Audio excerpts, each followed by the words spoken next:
Aujourd'hui, on a des filtres, du maquillage HD, des standards beauté qui changent tous les 6 mois, mais imaginez, vous vivez au Moyen-Âge.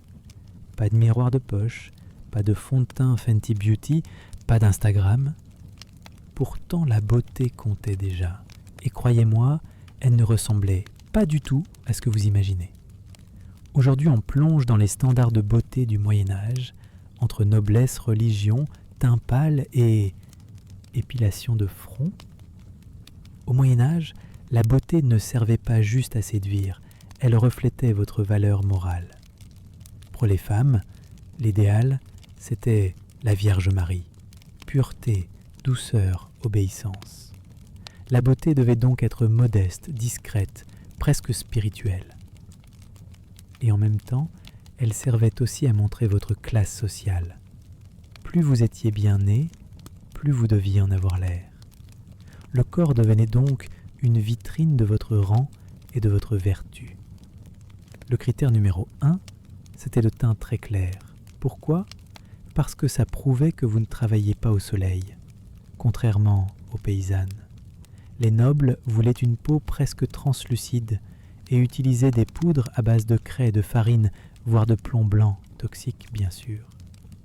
Un teint trop coloré, c'était suspect. Ça pouvait vouloir dire sensualité, voire luxure. Une petite touche de couleur, oui, mais en finesse. Les femmes coloraient leurs lèvres avec des baies écrasées, du vin rouge ou du carmin.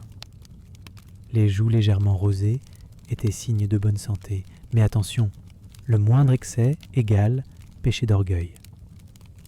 Se maquiller, c'était parfois vu comme une tromperie, sauf si c'était naturel. Les cheveux, c'était un symbole très puissant. Pour les femmes, la chevelure idéale était longue, brillante et blonde. Pourquoi blonde ? Parce que c'était la couleur associée aux anges et à la jeunesse. Les brunes utilisaient des décoctions au citron, du safran, parfois même de l'urine pour éclaircir. Oui, c'est pas glamour du tout. Mais une fois la chevelure parfaite obtenue, on la cachait, car montrer ses cheveux était réservé à l'intimité ou au mari. Les femmes mariées portaient des voiles décoiffes ou les fameux énains, ces chapeaux pointus ridicules mais ultra chics. À l'époque, on trouvait qu'un grand front était signe d'intelligence et de noblesse, donc pour agrandir visuellement le front, on n'hésitait pas à s'épiler les cheveux, parfois jusqu'au milieu du crâne, et on rasait aussi les sourcils pour ne pas casser l'harmonie du visage. Pas de Sephora, pas de retouche photo, mais déjà une obsession du soin.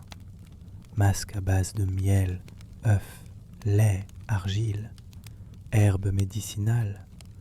Certains traités de beauté circulaient déjà, notamment chez les nobles.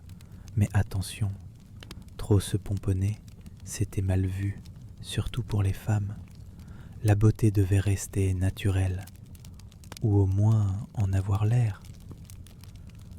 Ce qui est fascinant, c'est de voir à quel point les standards changent.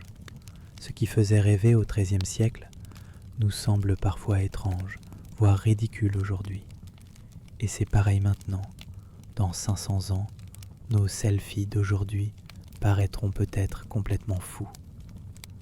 La vraie leçon, la beauté n'est jamais universelle. Elle est culturelle, historique et toujours en mouvement. Si cette plongée dans le Moyen-Âge t'a plu, pense à liker, t'abonner et activer la cloche. Et dis-moi en commentaire, tu préfères quel standard de beauté toi, le henna ou le highlighter ? À très vite pour un nouveau voyage dans le temps.